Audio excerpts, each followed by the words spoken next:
everyone. I think we're having a little trouble getting people up here where they need to be tonight. Christina, I have sent you a couple of messages to be a speaker. I don't know if you're getting those or not. Hey, all you cool cats and kittens. It's Carol Baskin. Thank you, Deb, for bringing up Christina. And Chet, if you can.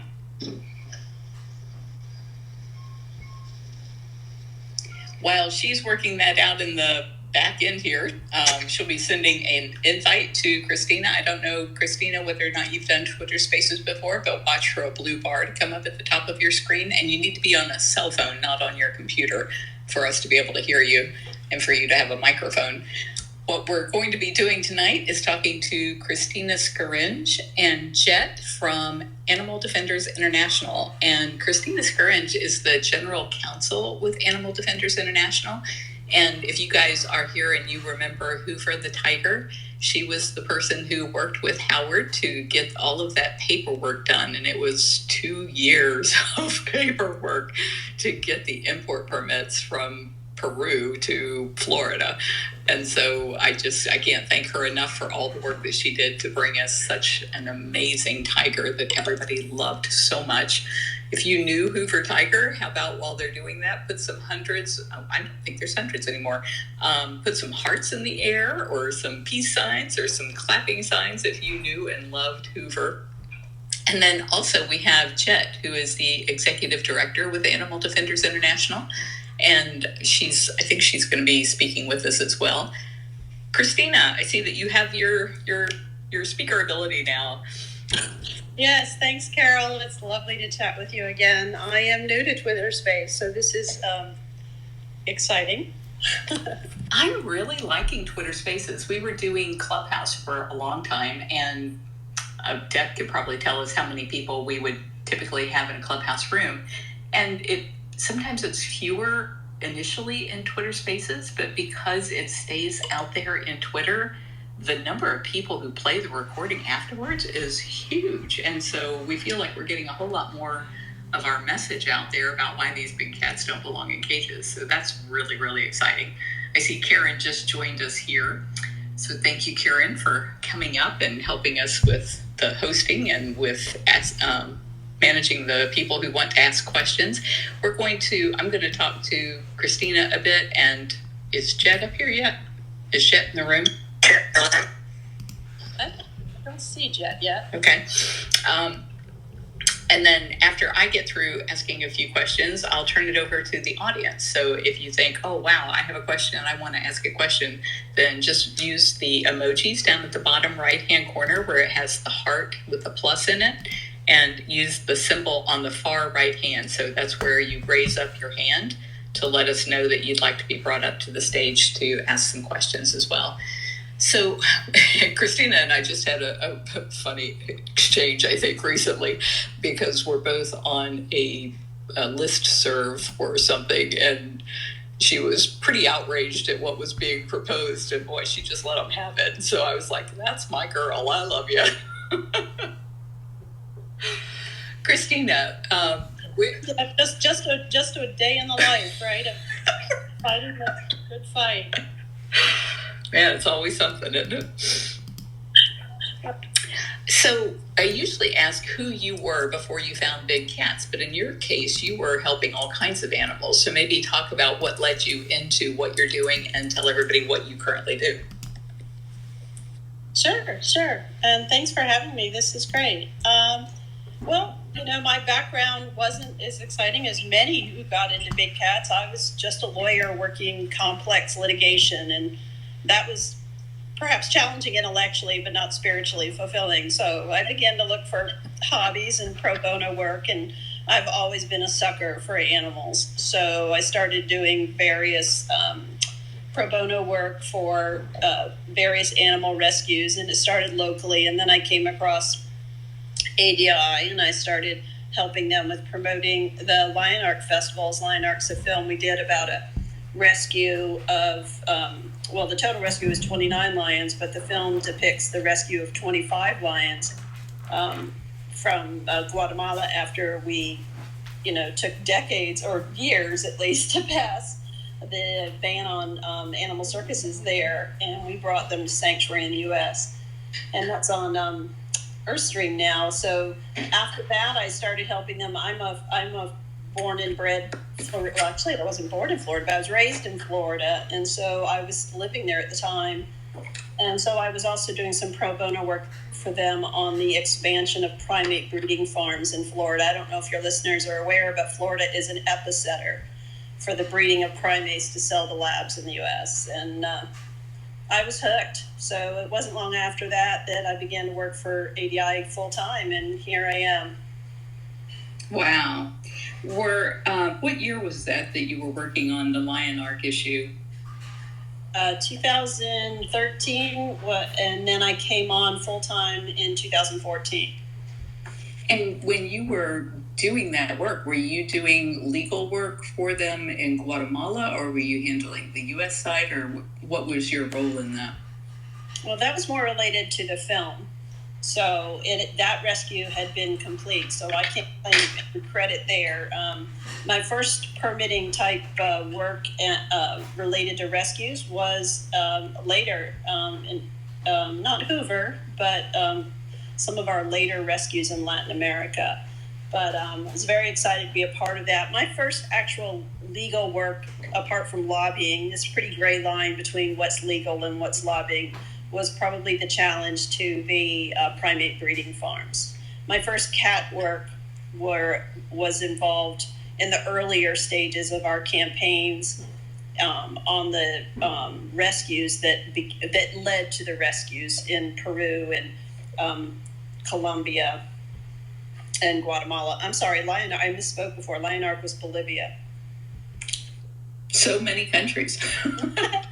Right. I mean, it was such an honor to work with you guys for Hoover and Kimba, Simba, and Max on those other later rescues. So, Howard knows as well as anyone, because I was real lucky to work with him and you guys on the permitting for those wonderful guys and tigers, and I'm so lucky to find a home and partner with you on those rescues. And we never would have been able to navigate all of that red tape without you. We were so thankful to have your guidance through all of that. When you were working on Lion Arc, then, were you handling, whenever we've dealt with so many film crews and they always talk about how they have to run it past legal. So is that who you were on that? I came in after most of that. I work on some of the copyright issues. There's folks that try to post your work, and some are doing it from a good place. They just want to share the message, and others are doing it from a not so good place. So most of the work I did on that related to copyright protections and licensing, when it began to be licensing, first in the Europe and then in the U.S. Actually, it was launched in Bolivia first to honor the work that the Bolivian government was a huge assist on that rescue. Anytime we do these major rescues, as you know, Carol, we work with the government. It's the government that has to enforce their law, but we push to make sure it's enforced, because these laws aren't any good unless they're enforced. I'm sure you feel that viscerally, I'm sure. I did not know that Florida was such a hotbed for breeding primates for labs. Yeah, when the airlines decided to stop, a lot of the airlines, similar to what happened in trophy hunting, a lot of the airlines decided that we want to, this is not a great look for us. We're not interested in this. And so, as you're aware, a lot of the airlines backed off, especially after Cecil. That was later on the trophies. Much earlier than that, there was some pushback from airlines on primates. So, the primate breeders decided to, and also Israel, where a lot of them were bred before, shut down some farms. In fact, one of the biggest primate breeders in Florida was kicked out of Israel. And we unfortunately lost that fight, even though we've got a lot of, I don't know if we have Floridians on the call, but we have monkeys living in the wild in Florida. And most of them were escaped from a fella who brought over 6 for Silver Springs, but some of them came from escaped breeding as well, and they do damage, to orange crops and turtle eggs, and had a parallel issue in Puerto Rico, and Puerto Rico responded better. Florida just sort of said, yeah, they're an invasive species and a problem, and we decided after years of fighting it that there's nothing we can do about it. But let's just start a whole new trend of being the epicenter for breeding primates. Wow. It's pretty terrible. Oh my gosh. You know, as I'm looking through the audience here, I'm seeing, of course, big cat rescuers that I know and love. And I saw the Cat Arm Coin and the Lost Cats crew. And so a lot of these are NFT groups that are selling NFTs, and then they want some kind of a charitable aspect. And others are coins where they want to do the same thing. And so Christina here is somebody you absolutely want to follow and connect with, because she knows all of the really good players in this industry and might be able to help affect some donations from your NFT sales to some of these other organizations like Animal Defenders International, who we know and love. That was quite a huge move on their part to actually build their own facility, because for the longest time they were, and you could probably describe this better than we could, but they were an organization who would go into all of these countries where these horrible things were happening, primarily with circus animals, and get the governments to change their laws and to ban these circuses. But they didn't want to leave the governments holding the bag. And so that's why they relied on people like Christina and other sanctuaries to help get those cats out of the country so that they didn't end up being a huge burden, because you don't want the government to pass a law and then decide they're going to unpass that law because they don't want to be stuck with a whole bunch of lions and tigers. Is there more you can talk about with as far as that goes, Christina? Sure, and you know as well, or better than most, that the rescues are endless, and as wonderful as it feels to rescue a cat, and there's always another terrible story following behind. So the key is to change the law, right? Which is why we're working so hard in the U.S. to change both the circus law, and we're a big supporter of your work on the Big Cat Act, and thank you for all you've done there. We're hoping to help push it over the finish line if we can this year.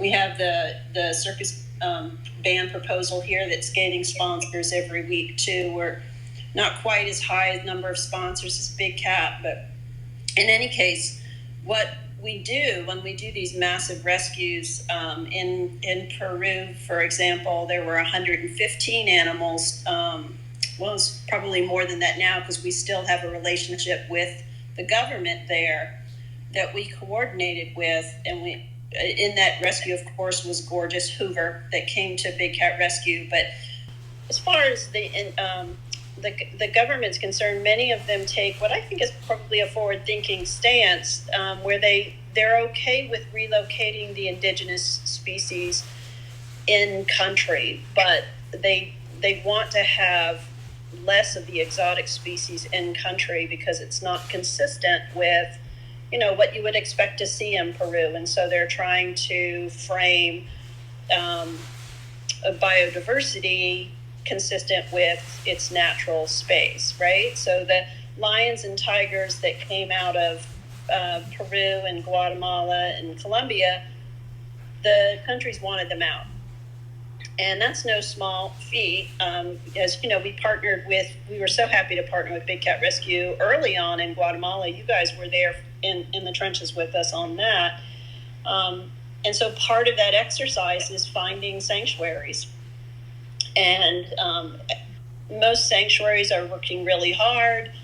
There's a lot of sanctuaries in the U.S., but getting animals into the U.S., especially an endangered species like a tiger, is really quite difficult. As you recall, it took over a year to get all the permitting done for Hoover and almost as long for Kimba, Simba, and Max.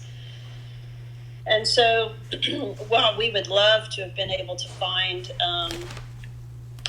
in country in India, in their native home for the tigers, it ended up that we ended up saying that we'll take these other tigers. And we had previously rescued 30 the lions that we took to South Africa and built our sanctuary there. Now we have about 42 big cats there, mostly lions, but a big family of tigers as well that came from that, primarily that Guatemala rescue.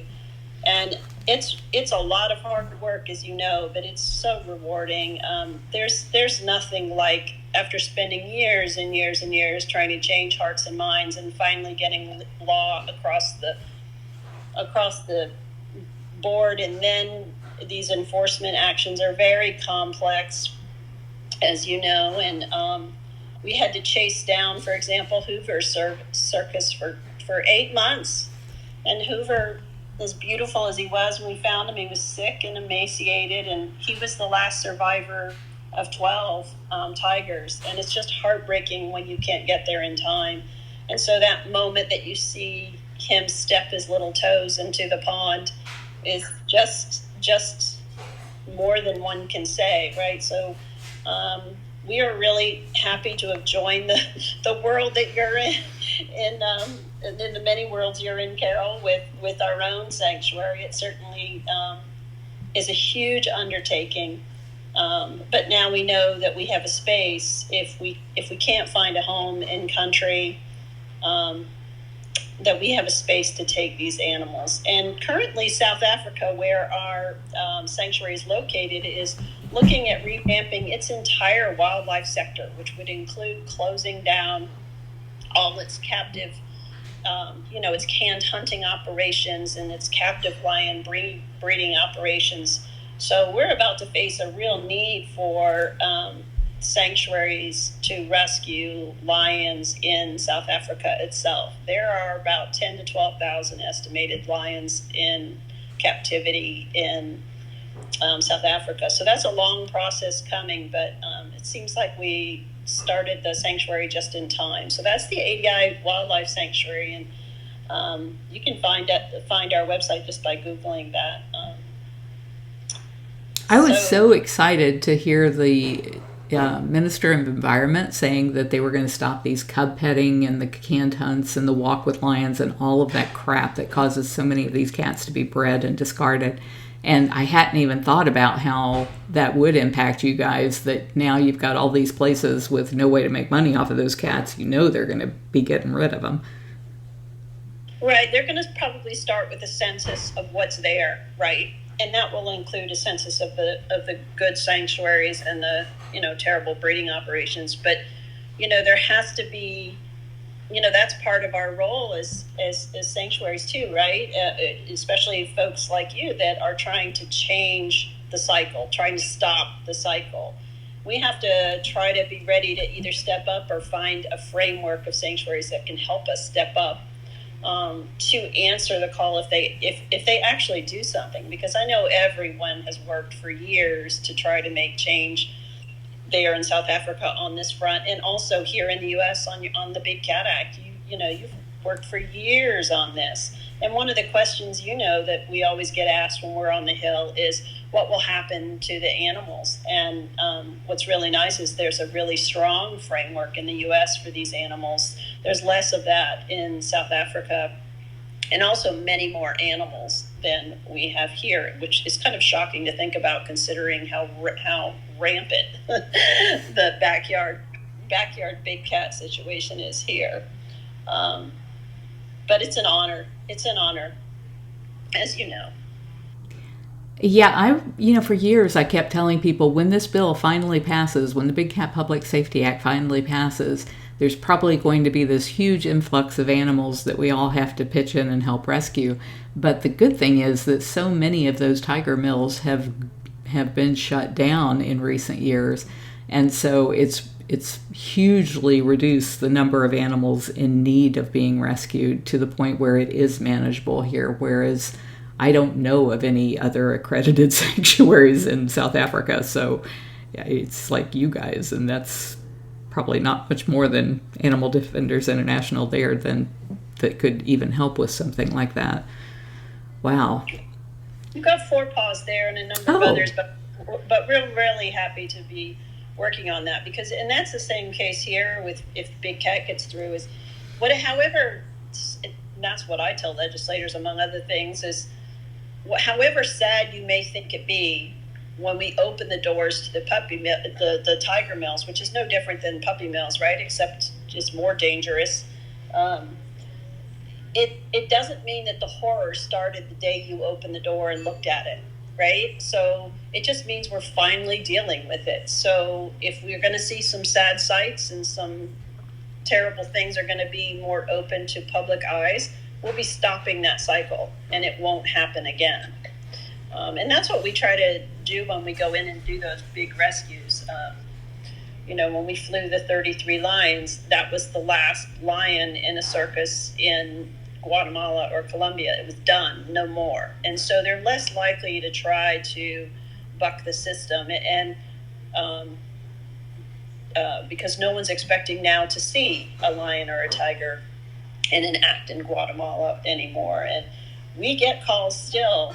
They try to sneak the primates in because they're smaller. And then we are happy to help out with that. And that's what can happen here. A lot of the tigers and cats that are carted around here, there's so many of them that a lot of them go under the radar. But if the culture, if we know that this is not okay, then when someone shows up to a mall and someone's petting tigers, then we can jump on that more quickly. I mean, it helps the enforcement to have these bans. It's very clear and everyone knows what's acceptable and what's illegal. Absolutely. It's definitely the first step. What do you find to be the most challenging or frustrating things that you deal with in your job? See, frustrating is probably that more than anything, it's inertia or apathy that prevents these things. And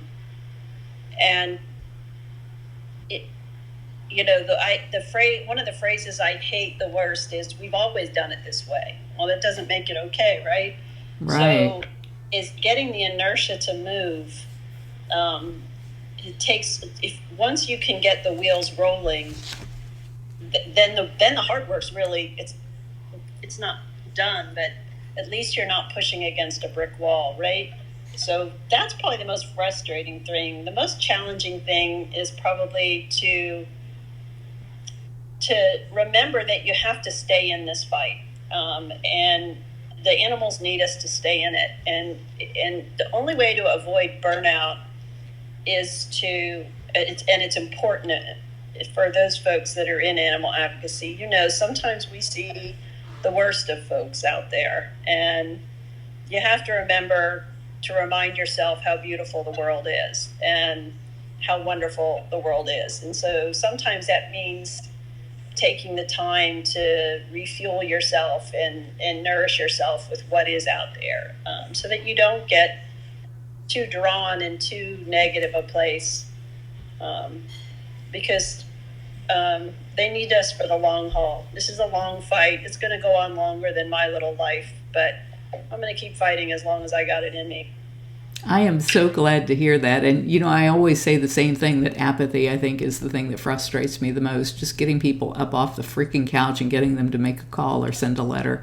And it's such a hard thing to do. And it's 5 minutes out of their life, but it could just save so many animals if people would be willing to go to bigcatact.com and take action for the animals.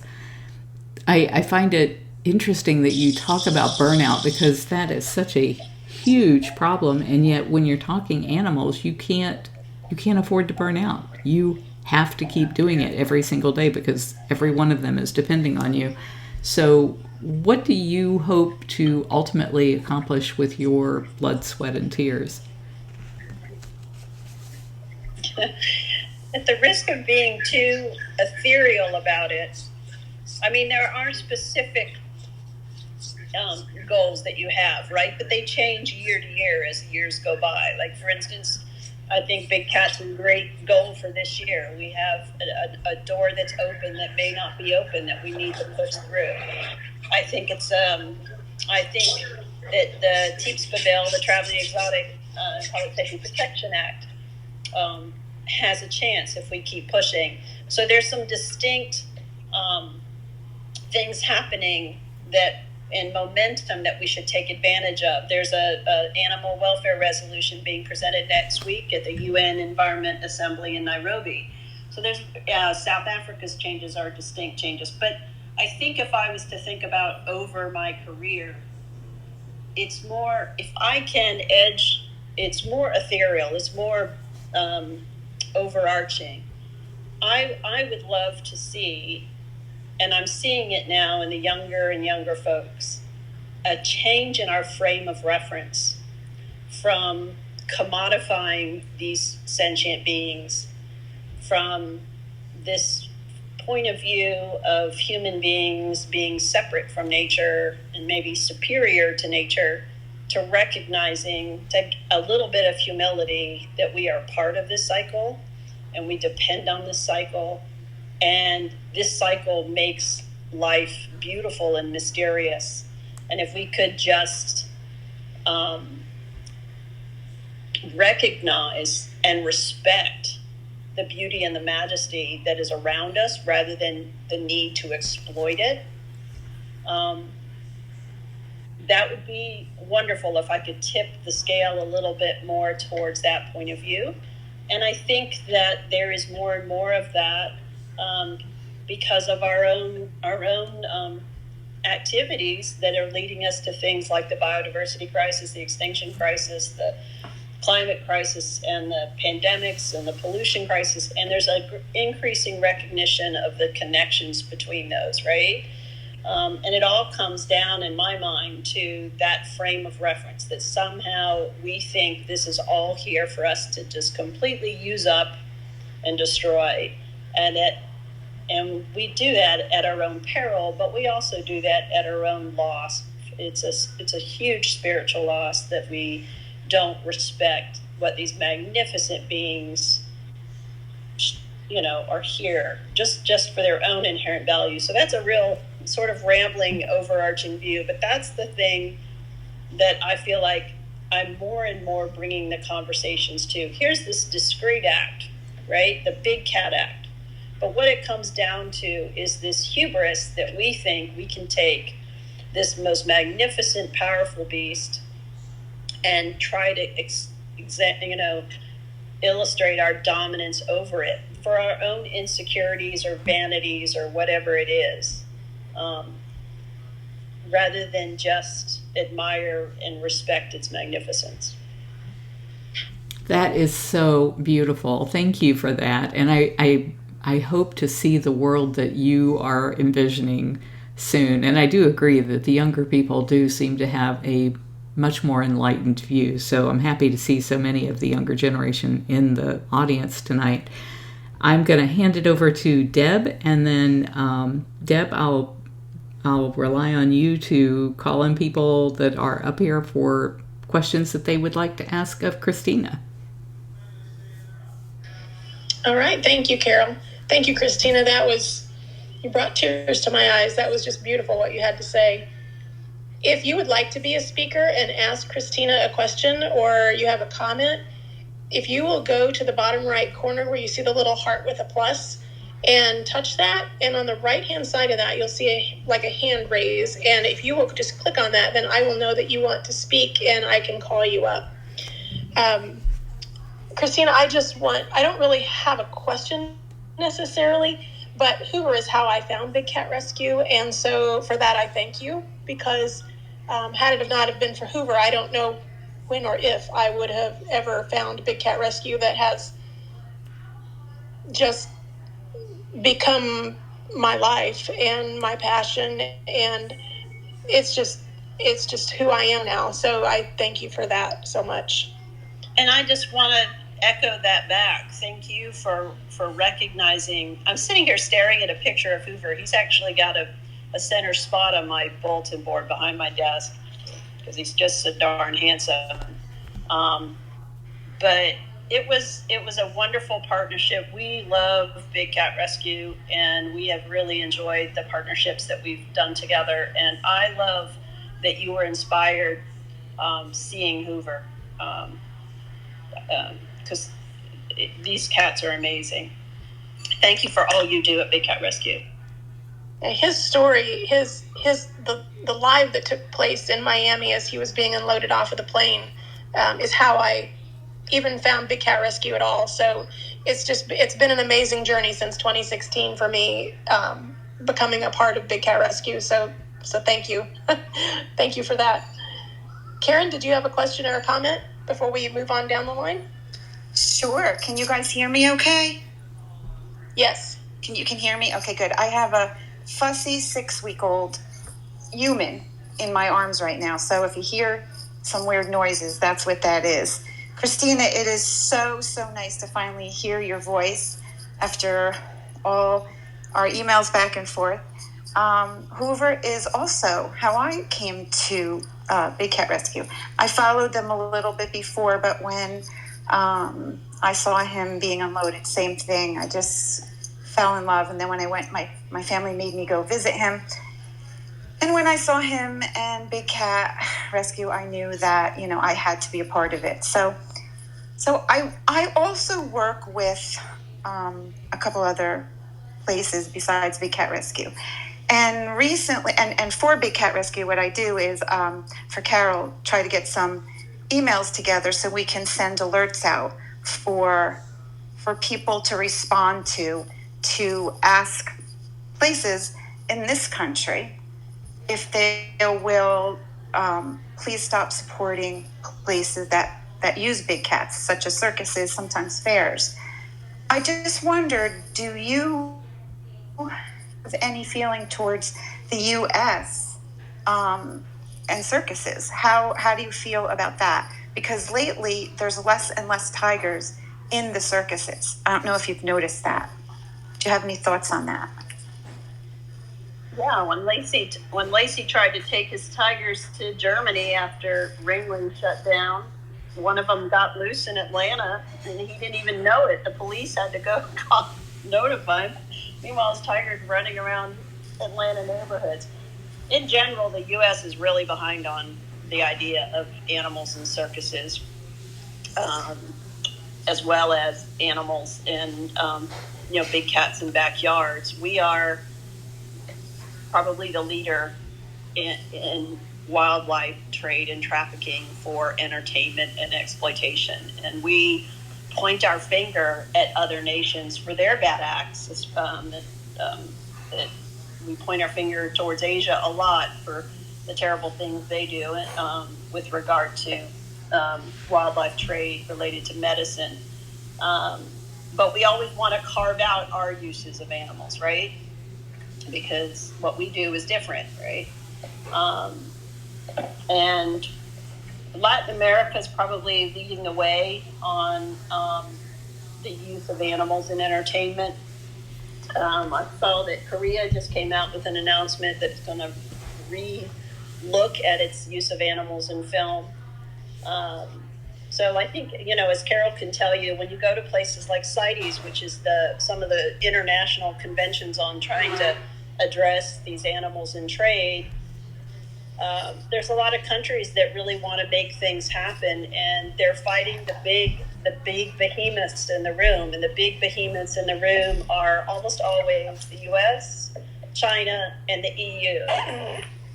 And everyone looks at whatever their particular use of animals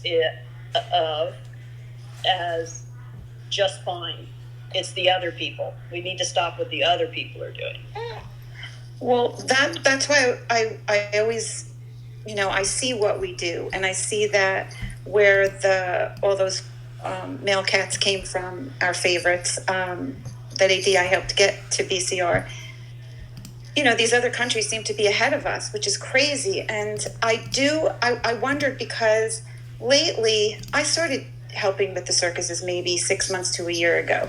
And in that time, there maybe out of the 4 or 5 big cat, I don't know what they're called, companies, people that travel with them, some of them are not really using their tigers anymore in these circuses. I think the only one I could come up with is starting in March, maybe March 1st. And maybe the spring will bring a whole new crew in. But have you noticed that as well? That in the United States, the tigers are being used less, or is that just something that I'm seeing and I'm not looking in the right places? Do you see a difference in the United States more recently?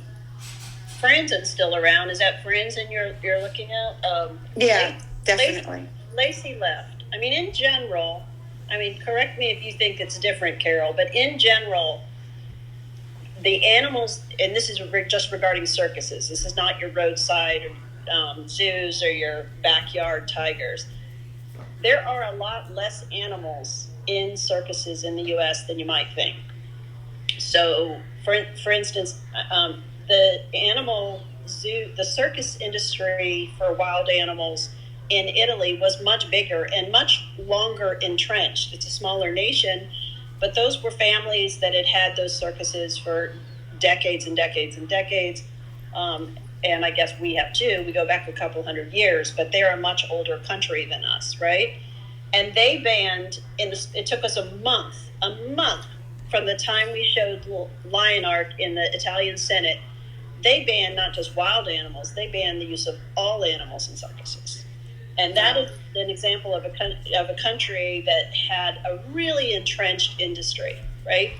So when people say you can never take on Ringling, they're too big, or the circus industries, they're too big. We're a big country, but there's probably, by latest estimates, and nobody really knows because there's the same tracking problems that there are with the backyard tigers. Nobody reports anything, and nobody holds them to that. But there's probably more like 200 to 400 animals.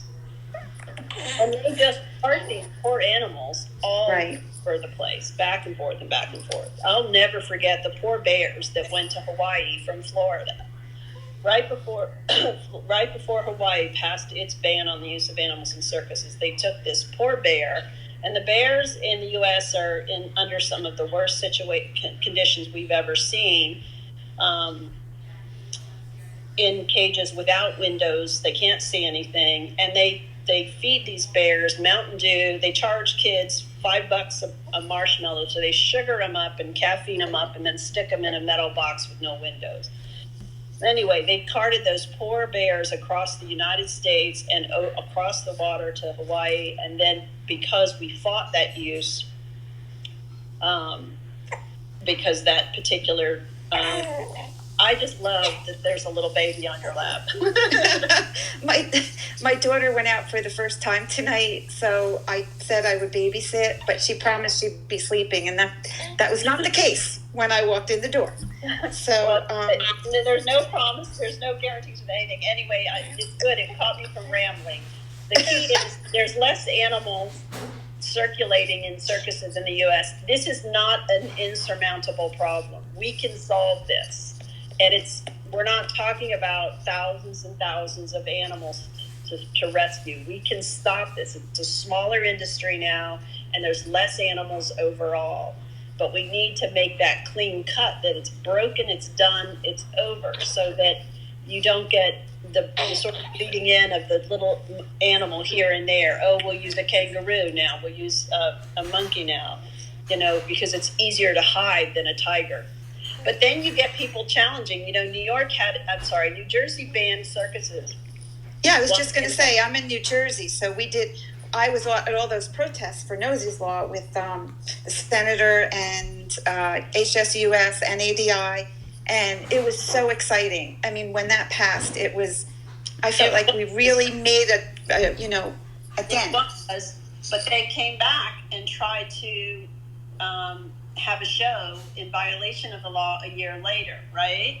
And I actually took pictures of the zebra that the guy didn't even care. I mean, he didn't care that he was even taking pictures. I mean, finally, I think I think Jet asked me to go take pictures, but, and I did at a fair, but these people don't even care. That's the thing. Well, but I called the AG, the Attorney General, and he shut it down straight away. That was the first year. But then the next year, I can't remember if I need to add a year in there for COVID, and whether this happened last year or 2019 before COVID. COVID has such a fog over it. But what was so upsetting is the AG responded so quickly, and then a year or two later they came back and they didn't bring a tiger because that's pretty visible, right? That might be why you're seeing less tigers. But they they brought in an oryx, which is an African type creature with beautiful horns, and they had zebras. Yep, Jet asked me to go take pictures, and I snuck in there and I took pictures and I sent it to maybe Gigi Glendenning. I'm not sure who I sent them to, but they were there. They were out. No one cared.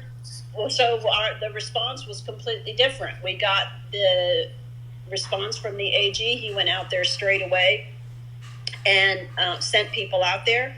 But they were, was that you that was there filming? They were just yucking it up with the inspectors. And the response was, it's not a big deal, And I said, well, it may not be an elephant or a tiger, but you just told that circus that the law doesn't matter, and they will be back next year with their tiger. Yeah, and I'll go back again. Yeah. So, I mean, these laws, if they're not enforced, they don't mean it's so hard. It takes so long, as Carol knows and to get these things passed. Yes. That it's just really frustrating when the enforcement fails. So, we have to have nice, clear laws that are passed, and Big Cat's written so well, and TEPSPA's written well, to try to make it as clear as possible, because it really didn't matter whether the AG thought it wasn't a big deal because it wasn't a tiger, so not as scary. The law is crystal clear. You can't have it. You can't have it. And that, agreed. So the writing of the laws is real important. Of the bills are real important. And we couldn't do any of this without folks like you. It's the local advocates that open the doors. Carol, I'm sure would agree that if I walk into an office, I'm not their constituent. So I get a lot more power if I have a celebrity or if I have a constituent, because they really want to know, what their constituents want. And without your voices, none of this stuff happens. Well, I'm here for New Jersey. If you need anything from me, I got my phone, I got legs, I'll do whatever you need. And thank you so much for everything you do. I'll pass it along. I didn't refresh Deb, so you might have to call on them. I got one arm here, so if you could do that. And Christina, thank you for everything. Seriously, you're amazing. Right back at you. Thank you. Cat Arm Coin, I believe you're next. Did you have a question or comment for Christina? Hey there, yeah, thanks for calling me. I appreciate it. So I actually I'm cooking dinner for my kids right now, so you might hear them in the background too. So I get where you're coming from. I really just wanted to jump in and say, so I really appreciate what you guys are doing. Doing stuff like hosting spaces and stuff like this I think it's really going to help bring in a different demographic that would normally see things like this. Like, I think it's going to help bring in people that might be on Twitter and stumble upon something like this, give them something to run into, and then they get to hear the conversations that you guys are having, and they're just, I'm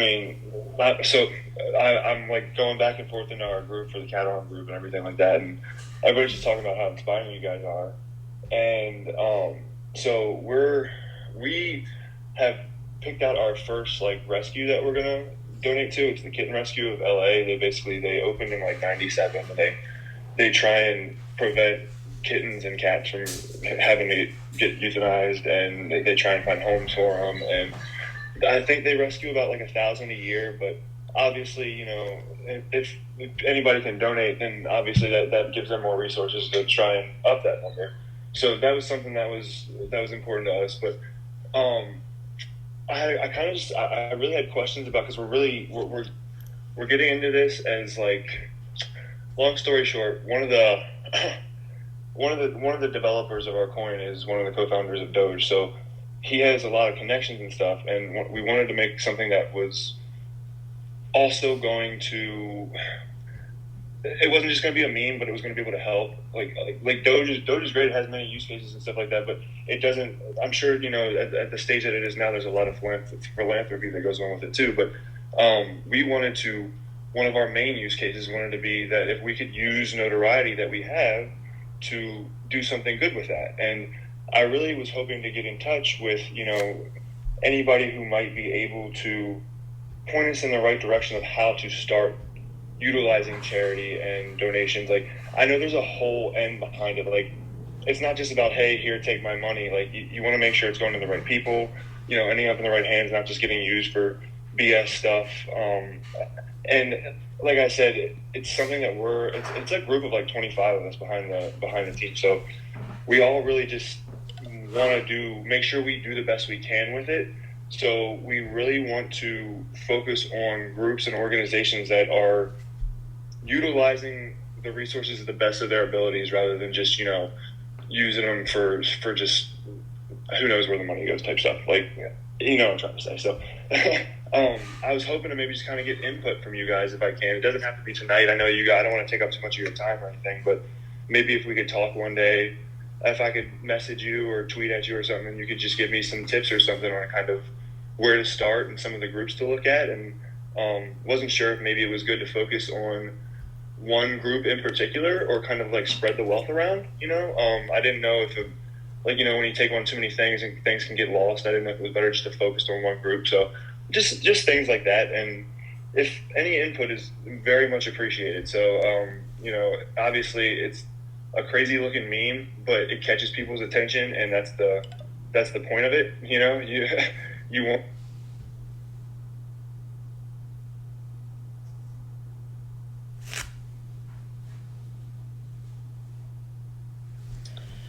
I think I lost contact. Are we still there? Yeah, all of a sudden it said everybody was unmuted except I can't hear Cat Arm Group. So to answer your question, Cat Arm Group, I sent you a friend request, and so this way you can reach me in the DMs. But on a general basis, I'm so glad that you were pointing out the fact that there are all of these NFT and cryptocurrency groups that want to do good, and they don't know where to find good sanctuaries or good nonprofits. And so what I've found to be just really frightening is that in so many of these groups that I've been sitting in on, the people that they look to as being the conservationists are people like Black Jaguar White Tiger and Kevin Richardson, or Keith Richardson, whatever his name is, the Lion Whisperer guy, and this the real Tarzan, and all of these people that are exploiting big cats because that's what they see on TikTok and that's what they see on Instagram, and they don't see the organizations that are really doing excellent work like Animal Defenders International. So my overarching thing would be to go to Charity Navigator to search for the ones that are vetted by a charity watchdog group, because most of the people in the NFT space, that's not what you want to do, is vet charities all day long. But there are organizations like Charity Navigator that are constantly looking into their finances and their board and their programs and making sure that they're doing the things that they're saying they're doing. So that's a great first step. Great. Thank you so much, Carol. I really appreciate the input, and I'll definitely reach out to you outside of here and see if I can pick your brain for some other stuff. I really do appreciate it. Thank you so much. I think that's a really good point about all these exploiters call themselves charity. And they all say that they're educational, and they all say that they're conservation. So just because they're a 501c3, just because they're a nonprofit, does not mean they're doing good work. So I think Charity Navigator is a great space. You can also look, I'm sure that Carol has this on her website, what is the difference between a good sanctuary? What makes a real sanctuary? And those are things that you need to look for if you're looking at sanctuaries in particular. There may be other aspects or other charities you're looking at that Charity Navigator can help you. But in general, if they are, petting or breeding these species,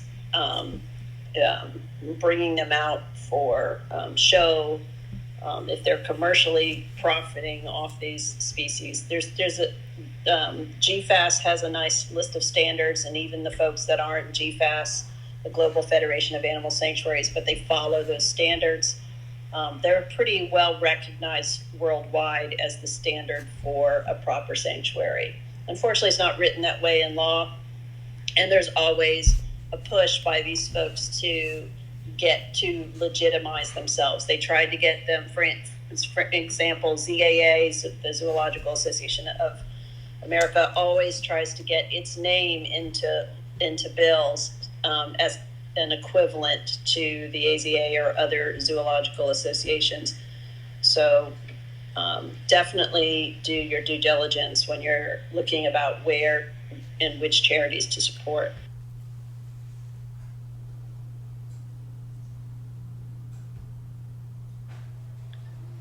Viral videos, NFTs, you are at the top. I'm going to see if you have a question or a comment for Christina. What's going on, everybody? I just came to support the Tiger fam and, typical Tigers. We're here to save the Tigers, and we donate to Save Real Tigers through NFTs. So, just came to show support to this space, and just here to listen and comment on things people have to say. Well, thank you for being here. Bella, you're next. Did you have a question or comment for Christina? It's more a comment of just saying thank you for all the work you do for saving any of the animals, no matter how you look at it, from small to big. Hoover or the Guatemala boys or anything. Thank you for the care that you did to save them and then to bring it to us so we can show them love, even though they should still be wild and free. But at least with people like Carol and Wildcat Sanctuary and all of them, they have a place to at least not be in fear anymore. So thank you for everything. We're very grateful for Big Cat Rescue's partner.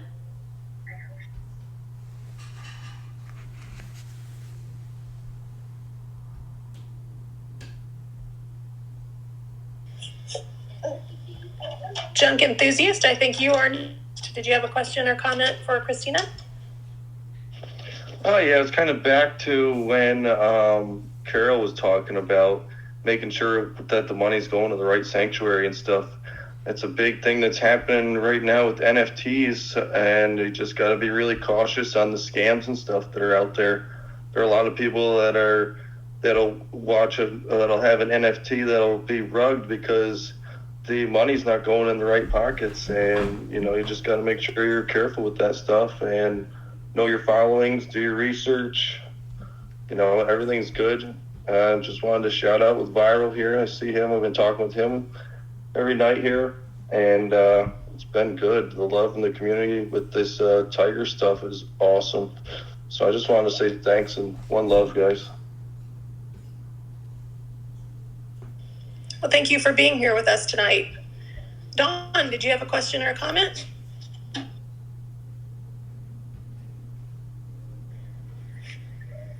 Hi, guys.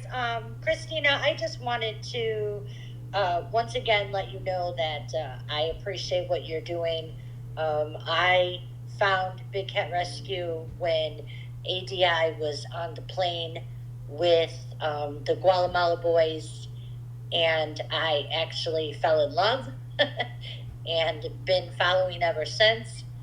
And I am a big voice, and I will fight and fight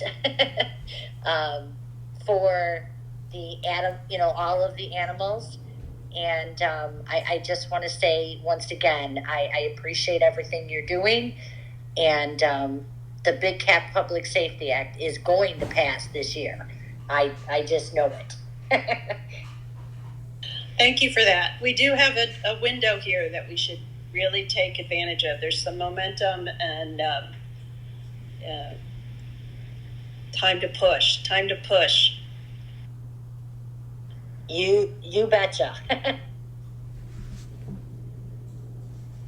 Hi, Paula. Did you have a question or comment for Christina? Hi, everyone. Boy, this has been so informative. It's been great to hear you, Christina. Just a couple things quickly. I know we're running out of time here, and there's other people that want to speak. I lived in Naples for 3 years, and funny, there was a monkey that apparently escaped from the Naples Zoo that everyone talked about. I was at a function, and apparently it had been spotted right at that function. I didn't see it, but nobody really did anything about trying to capture it or anything like that. It just was living and probably breeding and creating more monkeys in Naples, you know. I have a question actually about, I love ADI. I came to Big Cat Rescue a little bit after Hoover, but I was just watching the Guatemala rescue from the beginning, and I'll never forget Simba getting out of his crate and just going and playing with a toy, and like he was right at home. It just was such a moment. But I wonder how many people does ADI employ? I mean, I didn't really know about ADI until the Guatemala rescue, and I love Jim and Tim. I love the South Africa Sanctuary. They've done some lives recently, and it looks just beautiful there. And I'm just wondering about the organization itself. Thank you. That's very kind of you. Yeah, we love our little paradise there, and we've done a lot of rewilding there. We're seeing native species come back. It's just, I'll have to get the full list from Jan, but it was previously agricultural land, and it's got vast vistas. Something you can't see from the lives, I think, is that from their platforms, they can see for miles. There's a long vista, and these lions, you know, their roar carries over a mile. So the idea that they can be on a peak in their habitats, which are huge, but then see to the hills and mountains beyond, that long vista is just a wonderful little taste of the wild, because as Carol said, none of these guys can go back to the wild, unfortunately. So we are actually much smaller than people realize. We are lean and mean, as we like to say. We have teams in Bogota, Colombia. We have a team in the US. We have a team in London, which is our main headquarters. And then we have our sanctuary group. In the US, we are less than 10 people. We have 6 people in the US at tops, including our volunteers. Our team in Bogota is of similar size. Our team in the UK is a little bit larger. And then the team in South Africa, as you might imagine, is larger because they maintain the sanctuary. And so, yeah, we're a lot smaller than folks realize, but we're busy. That shocks me, because I just imagined you reach out to so many countries and so many species, and I just figured there was 1,000 employees. So that surprises me. Thank you.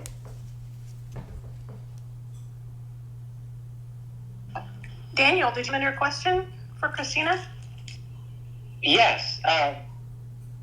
Christina, I just want to thank you for all you do. And I happened to catch an ADI live a while back. That sanctuary that you built for the cats there is just beautiful. All the wildflowers, all the animal life that's coming back to the area just because the sanctuary is there. That's a wonderful place. And my first sponsor cat up at Big Cat Rescue is Simba Tiger. And the change I've seen in him since he's came, he's now given to showing people his belly. And, cats don't do that unless they are very comfortable with somebody to actually show their belly, because that's where they're most vulnerable. And Max is coming along a little bit. Kimba seems to be the holdout, but I understand why, because his life was completely horrible. All 3 of their lives were horrible. And the fact that people could treat animals like that is just egregious. I mean, it's a living, breathing creature. Just because it isn't human doesn't mean you could treat it like garbage. But I wanted to thank you for all you've done. And I don't really have a question. I think that's what I wanted to say. Well, thank you for sponsoring Simba and for keeping up with Max and Kimba. You're right. All these animals have been through hell, and a lot of them, their personalities, it's just shocking to see. Sometimes it's quick. Their personalities come out, and it's just a matter of getting them dental care to take care of the broken, smashed teeth. Others are a much longer road, right? And there's always medical ongoing medical problems from things like arthritis or neurological issues from terrible nutrition and, frankly, being beat about the head with rods. It's not just whips they use on these animals. So, I love these warriors. You can see from some of the lions' faces, I don't know if it's just easier to see with the way their fur is different. You can see the scars, the battle scars. And there's something about these warriors surviving, these old guys and gals that to be able to give them a little sniff of the African air, a little spot in the African sun, or a swim in the beautiful little pond at Big Cat Rescue, it's just amazing. I mean, certainly we would all like to be out of business. We would like for these animals to have never had their birthright stolen from them in the first place. But to be able to let them spend their last years the way they should have been, or at least as close as you can get, is an honor. Yes, and correct me if I'm wrong, Carol, I guess you would be the one to know this, but Max is the one that's missing that fur permanently on his forehead where it won't grow back because of how many times he was beaten about the head. If I'm correct, if I'm wrong, I know it's one of the 3 Guatemalan boys, but it's Max or Simba, but I couldn't tell you who. You are correct, Daniel. It is. Yeah. So it's that's sad, but I can see how the lions are living up in South Africa in the sanctuary that ADI built. It's just so beautiful. It's just like they can actually breathe and be lions, and no one bugs them because they're not made to do tricks or anything like that. They're just allowed to be a lion, and I think that it's the second best thing to being in the wild.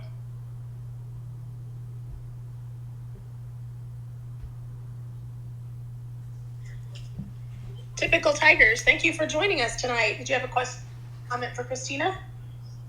No, just coming up, to show support, Carol and Big Cat Rescue. We've been doing some fun stuff through the NFT space, and saw that Carol was hosting the space, so I wanted to stop by and say hello. Well, hello, thank you. Christina, I don't know if you know, but Typical Tigers put up $10,000 to help Edwin Wick rescue those cats from the Phuket Zoo, and they were, as soon as I reached out to them, they were on it right away. Usually these NFT projects want to wait until they sell out all of their NFTs, and then they'll give some minuscule amount to some charity just to say they did so. But in their case, they hadn't even sold out at that point, and they reached out to their community. Teddy there, who was just speaking, reached out to his community, and they wanted to get involved and help those cats. So I was so impressed with the fact that they were willing to put the money up right away, regardless of whether or not they were going to make anything. And they did ended up selling out. So that congratulations on selling out your entire collection. But they just so impressed me that they were ready right at the very beginning to join us in trying to help those cats. That's fantastic. Thanks for all your work on that. It's so important. Yeah, of course. Yeah, so just to give a bit of background on us, I'm not sure, again, people in the space that are familiar with NFTs, but essentially what we did was we created this collection of digital assets, per se, and in this collection we had 3,900 of them to represent, again, that amount of tigers left in the wild. You can see some of the art there. So some of the speakers up here have some of those NFT assets that they own. And so, again, what we tried to do was, through the sale of NFTs, both bring awareness to the endangered tiger species as well as donate to that cause. And so that's kind of been our mission from the start. And I think so far we've been doing a pretty decent job at just informing more people, because, again, it's crazy how many people who don't know the fact that tigers are endangered. And, again, so many times we go on these Twitter spaces or we talk on Twitter and Discord, and we just, again, want to inform people about what we're doing and about what's going on in the world. Fantastic. Thanks for that. Primal Preachers, thank you for joining us tonight. Did you have a question or comment for Christina? Hi, I just want to say I think it's absolutely lovely what you're doing. It reminds me a lot of, I don't know if you've ever heard of Elsa the Lioness, and it was a lioness that was rescued in 1956, that after her mother was killed in Africa, her and her two siblings, they were raised by a game warden out in Africa. Two of them were sent to the zoo in Netherlands, where the third one, Elsa, she was taught to be retaught back into the wild. And it's nice to see that even though they did this in 1950s, that it's still going on today and you're part of it. And that's just simply amazing. So thank you. That's great they were able to rewild a predator. Typically, you cannot rewild a predator. It doesn't typically succeed, so that's unusual and interesting. Exactly, yeah. Definitely that it happened in the 1950s, and then when they had Elsa and her two siblings, she was only 3 days old, and they managed to bring her back into the wild. And I should make the exception. I realize I'm talking with Carol here. She does amazing work with bobcats in Florida. So I'm referencing the big cats, the tigers and lions that they really can't be rewilded. So it's wonderful that the success Carol has with bobcats there in Florida, because that is also unusual and very difficult. I agree. It's wonderful what both of you guys are currently doing.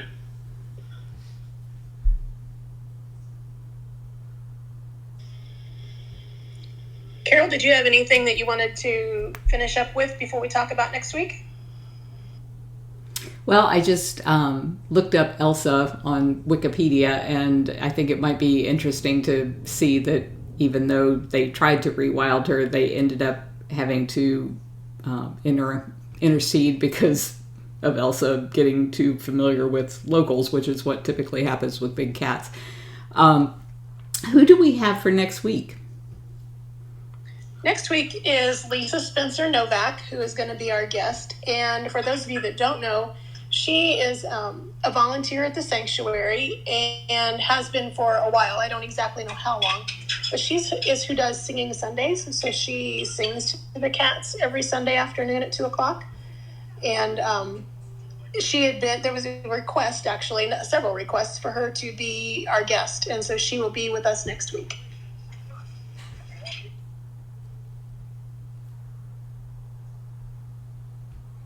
Great. Well, would everybody open up your microphone if you have the ability and let Christina know how much we love her for being here and all the great work she's doing. Thank you, Christina. Thank you, Christina. Thank you, Christina. Thank you, Christina. One love, Christina. You keep on it. Well, thank you guys for joining this evening. We really appreciate you being here, and we will be back in this same space next Saturday evening at 6 p.m. Eastern Standard Time. Thank you. Appreciate your time tonight. It was wonderful having you. Thank you. Good night. Thank you. Good night, everyone. Good night.